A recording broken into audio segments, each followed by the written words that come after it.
Hello दोस्तों, welcome back to Vinesh gate. आज की इस वीडियो में हम करने वाले हैं क्लास 10 बोर्ड एग्जाम के पर्पज से जो इलेक्ट्रिसिटी चैप्टर है उसको सबसे इंपॉर्टेंट मोस्ट इंपॉर्टेंट क्वेश्चन कौन कौन से जो एग्जाम में आ सकते हैं उसको हम आज इस वीडियो में देखेंगे। ठीक है, और इसका सोल्यूशन आपको हमारे चैनल पे मिल जाएगा। स्टार्ट करते हैं। हमारा क्वेश्चन नंबर 1 है, a current of 10 ampere flow through a conductor for 2 minute. Question में पार्ट 1 दिया है, calculate the amount of charge passes through any area of cross section of the conductor. ये फर्स्ट पार्ट है हमारा। उसका second part दिया है, if the charge of an electron is 1.6 into 10 के power -19 coulomb, then calculate the total number of electron flowing. तो ये हमारा क्वेश्चन है। ये हमारा 3 नंबर में क्वेश्चन पूछा जाता है। ठीक है, हमारा question number 1। Question number second क्या है, define the term of volt. मतलब वोल्ट को डिफाइन करना, वोल्ट क्या होता है। ठीक है, उसका सेकंड पार्ट है, state the relationship between work charge and potential difference for an electric circuit. हमें रिलेशनशिप बताना है वर्क चार्ज और पोटेंशियल डिफरेंस में क्या रिलेशन होता है।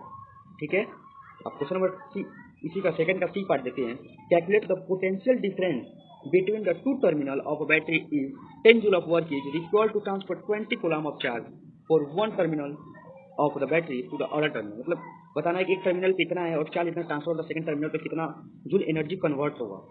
ठीक है, आप लोग इसको कॉपी पर नोट भी करते चलिएगा ताकि आपको सॉल्व करने में आसानी और पेपर में आपको किसी प्रकार की परेशानी ना हो। ठीक है, अब करते क्वेश्चन नंबर 3 है हमारा, draw a systematic diagram of an electric current of a battery of 2 cell each of 1.5 ohm, second 5 ohm, third है 10 ओम एंड 15 ओम रजिस्टर से। 4 रजिस्टर से एंड अ प्लग की, एक प्लग की है and connect in series. 4 register है और एक प्लग की है, उसको एक सीरीज में जोड़ना है, बस उसको जोड़ना है। ये हमारा आता है 1 नंबर में क्वेश्चन। ठीक है, हमारा क्वेश्चन, दो the symbol of commonly use component electric circuit diagram for. मतलब हमको इतने सारे जो कॉमनली जो हमेशा यूज करने वाले इलेक्ट्रिक सर्किट है उनके डायग्राम बनाना है सिंबल में। डायग्राम नहीं बनाना, सिंबल बनाना क्या होता है। ठीक है, पहला दिया हमको एन इलेक्ट्रिक सेल, एक इलेक्ट्रिक सेल का डायग्राम बनाना है। दूसरा दिया है ओपन प्लग की, मतलब ऑन ऑन स्विच का डायग्राम बनाना है। ठीक है, थर्ड दिया है वायर क्रॉसिंग विदाउट कनेक्शन, बिना कनेक्शन के एक वायर क्रॉसिंग कराना है। चौथा दिया है वेरिएबल रजिस्टर, एक रजिस्टर बनाना है वेरिएबल जो। पांचवा दिया है बैटरी, बैटरी का सिंबल बनाना है। छठवां दिया है इलेक्ट्रिक बल्ब, एक इलेक्ट्रिक बल्ब का सिंबल बनाना है। सातवां रेजिस्टेंस, एक रेजिस्टेंस का सिंबल बनाना है। ये होगा हमारा क्वेश्चन नंबर 5। इसको आप नोट करते चलिएगा। ये हमारा 3 नंबर क्वेश्चन पूछा जाता है। एक क्वेश्चन नंबर 6 को देखते हैं हम। क्वेश्चन नंबर 6 कह रहा है, उसका 6 का ए पार्ट है, a bulb is rated 40 watt and 220 volt. आपने सुना ही होगा 40 वाट का बल्ब है, 50 वाट का बल्ब, इसी तरह से क्वेश्चन है। A bulb is rated 40 watt and 220 volt, find the current drawn by it when it is connected to a 220 volt supply. इसको एक 220 वोल्ट का सप्लाई दिया जा रहा है। आल्सो फाइंड द रेजिस्टेंस, और इसका रेजिस्टेंस भी निकालना है।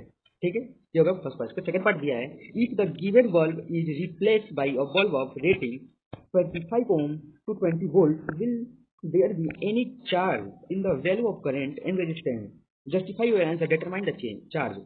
अब बताना है कि उसका अगर हम रेटिंग चेंज कर देते क्या उसके चार्ज में कोई वैल्यू, चार्ज में कोई डिफरेंस होगा, कोई वैल्यू करंट में डिफरेंस होगा, या रेजिस्टेंस में कोई डिफरेंस आएगा कि नहीं। अगर आएगा तो क्यों, कैसे आ रहा है, उसको डिटरमाइन करना, उसके बारे में लिखना है। ये हमारा आएगा 5 नंबर में क्वेश्चन। ठीक है, अब देखते हैं क्वेश्चन नंबर 7। क्वेश्चन नंबर 7 कह रहा है, derive the expression of power P consumed by a device having resistance R and potential difference V। एक ये क्वेश्चन है और इसमें एक या में क्वेश्चन पूछेगा। अगर इस तरह क्वेश्चन आएगा तो या में भी पूछ सकता है, वही क्वेश्चन पूछ दिया है। और device resistance R is connected across a source of voltage and drawn of current I, derive an expression of power in term of voltage of current and resistance। ये हमारा क्वेश्चन है। ये हमारा क्वेश्चन 3 नंबर में पूछा जाता है exam में। और ठीक है, अब हम बढ़ते हैं अपने क्वेश्चन नंबर 8 की तरफ। क्वेश्चन नंबर 8 है हमारा, compare the power use in 2 ohm resistance in each of the following circuit so in figure 12.96 A and B respectively. मतलब बताना है, कंपेयर करना पावर, किसका पावर ज्यादा है, किसमें पावर ज्यादा आ रहा है, किसमें पावर कम है। हमारे दो ये फिगर दिए हुए हैं, फिगर ए और फिगर बी हमको जो दिया हुआ है, सॉरी फिगर बी हमको जो दिया हुआ है, इसमें बताना है किसका पावर ज्यादा है। ठीक है, ये होगा हमारा क्वेश्चन नंबर 8। आप साथ ही साथ नोट करते चलिएगा। ठीक है, अब चलते अपने क्वेश्चन नंबर 9 है हमारा, derive the relationship R equal to R1 plus R2 plus R3 when resistor are joined in series. Question number 8 है, उनको रिलेशन बताना है, R इक्वल होता है R1 प्लस R2 R3 के इस फिगर के हिसाब से। इसका एक और क्वेश्चन पूछ सकता है, prove that R equal to R1 plus R2 plus R3। ये दो तरह के क्वेश्चन इससे पूछे जाते हैं। ये फिगर आप बना देंगे और ये करेंगे प्रूफ, आपको 3 नंबर मिलते हैं इस क्वेश्चन के। ठीक है, अब बढ़ते हैं क्वेश्चन नंबर 9 की तरफ। क्वेश्चन नंबर 9 है हमारा, when do we say that the potential difference between 2 points of a circuit in 1 volt। ये हमारा क्वेश्चन नंबर 9 है। देखा, बढ़ते हैं नेक्स्ट क्वेश्चन तरफ। क्वेश्चन नंबर 10 है हमारा, right the relationship between resistance and electrical resistivity of the material of conductor in the shape of a cylinder of the length L and area of the cross section A, hence derive the SI unit of electrical resistivity. इसमें resistance नहीं होता है, हमें resistivity बताना है हमको, ठीक है। इसका सेकंड पार्ट दिया हमको, resistance of a metal gear, its length 5 metre is 100 ohm if the area of cross section of the wire is 3 into 10 के power -7 metre square.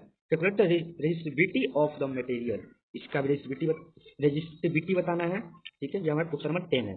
Question number 11 देखते हैं। अब जितने हमने क्वेश्चन बताए सारे क्वेश्चन इंपॉर्टेंट है, ये हर 2 साल पे जरूर ये क्वेश्चन एक बार पूछे जाते हैं। क्वेश्चन नंबर 11 है, ए पार्ट इसका है, with the help of the suitable circuit diagram prove that the reciprocal of the equivalent resistance of a group of resistor joined in a parallel is equal to the sum of the reciprocal of the individual resistance. मतलब prove करना है कि जो circuit diagram का prove that करना है, reciprocal of the equivalent resistance का जो ग्रुप होता है वो अगर ज्वाइन कर पैरेलल में तो इक्वल होता है of the sum of the reciprocal, ठीक है। इसका सेकंड पार्ट है, in an electric circuit two resistance of 12 ohm each are join in the parallel to a 6 volt battery, find the current drawn from battery. एक 12 ओम का resistance है और एक parallel, उसको ज्वाइन किया जा रहा है पैरेलल, टू रेजिस्टेंस है, एक दोनों 12 ओम का है, उनको ज्वाइन किया जा रहा है पैरेलल, उस बैटरी और बैटरी हमारा 6 वोल्ट का, तो उसको बताना हमें कितना करंट ड्रॉन हो रहा है, ठीक है। यह क्वेश्चन नंबर 11। तो करते हैं question number 12। Draw a systematic diagram of the circuit consisting of the battery of the 5 volt cell a 5 ohm resistance or 10 ohm resistance and a 5 ohm resistance and a plug key all connected in the series, ठीक है। यहाँ question number 1 इसका second part दिया, calculate the electric current passing through the above circuit when the key is closed, ठीक है। Question number 3 दिया इसका, potential difference across 15 ओम resistors, इसका पोटेंशियल बताना है जिसका 15 ओम रेजिस्टर है। जैसे क्वेश्चन नंबर 13 है, आप इसको नोट करके भी चलिएगा, ठीक है। क्वेश्चन 13 है, so how could you join 3 resistor each of resistance 9 ohm so that the equivalent resistance of the combination is first 13.5 ohm and second 60 ohm. ये हमारा क्वेश्चन नंबर 13 है। क्वेश्चन नंबर 14 हमारा, why are metal good conductor of electricity whereas glass is bad conductor of electricity, give reason। मतलब जो metal हमारा good conductor है और electricity bad, good conductor of electricity है और glass bad conductor of electricity, ऐसा क्यों, इसका रीजन बताना है, ठीक है। अब हमारा क्वेश्चन नंबर 15 है, how are the two resistors with resistance R1 ohm and R2 ohm are to be connected to the battery of 3 volt to obtain maximum current flowing through it। कितना सबसे ज्यादा कितना करंट इससे flow किया जा सकता है, ये बता रहे क्वेश्चन नंबर 15 में। क्वेश्चन नंबर 16 हमारा, power of a lamp is 16 watt, lamp का पावर है 60 watt, find the energy in SI unit consumed by it in 1 second. 1 second में कितना एनर्जी कंज्यूम करता होगा ये लैंप, ये बताना है हमको क्वेश्चन नंबर 16 में। ये क्वेश्चन नंबर 3 नंबर में पूछा जाता है। क्वेश्चन नंबर 17 है हमारा, electric field with chemically interactive nitrogen या ऑर्गन गैस, ठीक है। एंड क्वेश्चन नंबर इसी का सेकंड पार्ट है, the resistance of a wire of 0.01 centimetre radius is 10 ohm if the resistivity of the material of the wire is 15 into 10 के power -8 ohm metre. Find the length of the wire, में length बताना है wire का कितना होगा। यह question number 17। 18 देखते हैं हम, define electric power, express it in term of the V, I and R, where V stand for the potential difference, R for resistance and 1 of the current, ठीक है। ये हमारा क्वेश्चन नंबर 18। इसी का second part देखते हैं हम। Second part है, VI graph of the two wires A and B are shown in the figure 12.34. Both of them are connected in the series to the battery. Which of the two will produce more heat per unit time? Give justify your answer। हमें ये graph दिया हुआ है, इसमें बताना है कि per unit में कितना हीट प्रोड्यूस हो रहा है, ठीक है। कह रहा है, an electric lamp whose resistance in 20 ohm and a conductor of 4 ohm resistance are connected to a 6 volt battery, calculate. A हमारा पूछ रहे इसमें the total resistance of the circuit, D हो जाएगा करंट थ्रू द सर्किट, ठीक है। Potential difference across the electric lamp and conductor. ये हमारा 3 क्वेश्चन में पूछ रहा है, ये हमारा 3 नंबर में क्वेश्चन आते हैं। क्वेश्चन नंबर 19 ये वेरी इंपॉर्टेंट क्वेश्चन है, ठीक है। चलो क्वेश्चन नेक्स्ट क्वेश्चन देखते हैं, क्वेश्चन नंबर 20। क्वेश्चन 20 है, in the circuit diagram given in figure 12.10 suppose the resistance R1, R2 and R3 have the value 5 ohm, 10 ohm, 30 ohm respectively. which have been connected to the battery of the 12 volt. Calculate A. The current through E resistor, B. The total current in the circuit, and C. The total circuit of resistance.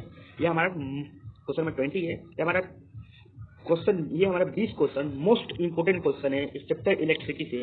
इसके अलावा कोई भी question, इसके बाद का कोई question नहीं आ सकता। इससे मिलता जुलते सारे क्वेश्चन बोर्ड एग्जाम में पूछे जाते हैं। इसके सोल्यूशन आपको मेरे चैनल पे मिल जाएंगे। इसके लिए आप मेरे चैनल को सब्सक्राइब करिए और बेल आइकन को ऑन कर लीजिए ताकि जल्दी से जल्दी आपको किसी भी वीडियो को नोटिफिकेशन मिल सके। Thanks for watching.